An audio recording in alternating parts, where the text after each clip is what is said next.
ప్రభు నామానికి మహిమ కలుగునుగా. అందరికీ నా హృదయపూర్వక వందనాలు. బాగున్నారు కదా మీ అందరూ? ప్రభు నీ జీవితంలో తప్పకుండా ఆశ్చర్యకార్యాలు చేస్తాడు. ఆయన చేసే దేవుడు, ఇంకా ఇచ్చే దేవుడు, నిన్ను గణపరిచే దేవుడు, నిన్ను గొప్ప చేసే దేవుడు. ఎప్పుడు కూడా ఆయన సన్నిధిని విడువకు, ప్రార్థన మానకు, స్తుతి ఆపకు. నీ జీవితంలో అనేకమైన మేళ్ళు ప్రభు చేయబోతుంది. చూడండి, చాలాసార్లు యేసయ్య మన జీవితంలో చేసిన వాటన్నిటికీ కృతజ్ఞతాస్తుతులు చెల్లిస్తాం. యేసయ్య కోసం చాలా వదులుకొని ఉంటావు, కానీ ఒక్కొక్కసారి ఆలోచన చేసినప్పుడు యేసయ్య కోసం ఇన్ని వదులుకోవడం ఏంటి, నేను చాలా లాస్ అయ్యాను కదా, చాలా కోల్పోయాను కదా, చాలా పోగొట్టుకున్నాను కదా అని ఒకసారి ఒంటరిగా కూర్చొని నువ్వు ఆలోచన చేస్తావు. కానీ ప్రభు అంటున్నాడు, నువ్వు కోల్పోయిన సమస్తాన్ని నేను నాకు తిరిగిస్తాను. తిరిగి 2 అంతలుగా, తిరిగి 100 అంతలుగా, తిరిగి 1000 అంతలుగా అని ఎన్నంతలుగా ఇచ్చే దేవుడు. ఒక మాట మీకు జ్ఞాపకం చేస్తాను.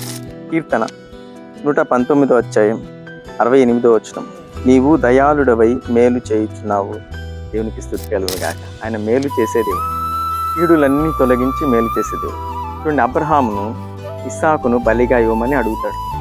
అడిగిన వెంటనే తనలో బాధ ఉన్నా, దుఃఖమున్నా, వేదనున్నా వెంటనే ఒప్పుకుంటాడని చిత్తం ప్రభు. కానీ ఈ యొక్క ఇస్సాకును చేయబట్టుకొని ఆ కొండ మీదకి తీసుకెళ్లేటప్పుడు ఈ అబ్రహాంకి బహుగా వేదన వచ్చిందండి. బహుగా ఆయన హృదయంలో దుఃఖం పొంగిపోతూ ఉందండి. ఏంటి, నా కుమారుడు నేను కోల్పోతున్నాను కదా, ఇక నుంచి నా కుమారుడు నాతో ఉండడు కదా, ఇక నుంచి నా కుమారుడితో నాతో ఎవరు మాట్లాడతారని ఆ కొండ ఎక్కేటప్పుడు బహుగా వేదన పొందుతున్నాడు.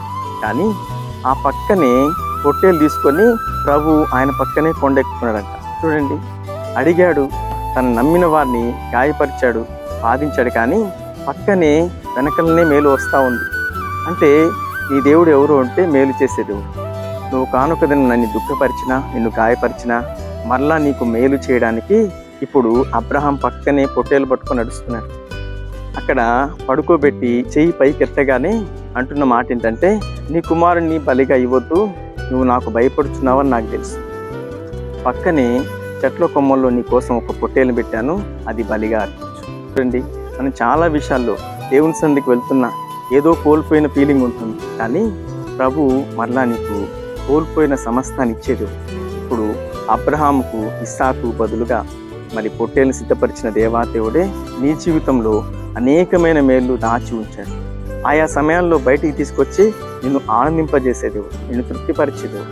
ఇప్పుడు అబ్రహాముకి ఇస్సాకును మరల ఇవ్వడమే కాకుండా అనేకమైన గొప్ప దీవెనలు, దాచి ఉంచిన మేళ్ళన్నీ కూడా అబ్రహాం మీద కుమ్మరించాడు.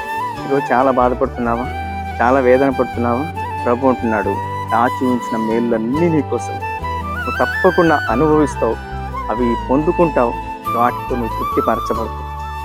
కాబట్టి భయపడకండి, కలవరపడకండి, చింతించకండి.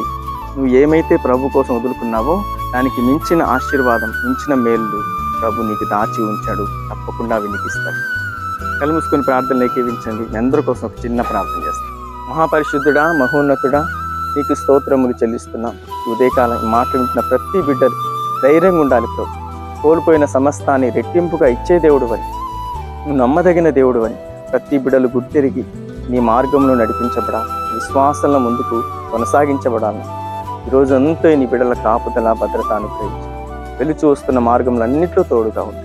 నీ కృపా సమాధానం నీ బిడ్డలకు సమృద్ధిగా దయచే నజరేయుడైన యేసుక్రీస్తు నామములో ప్రార్థిస్తున్నాం పరమ తండ్రి, ఆమేన్. ఈ మాటలు నేను ధైర్యపరిస్తే, బలపరిస్తే తెలిసిన వారందరికీ షేర్ చేయి.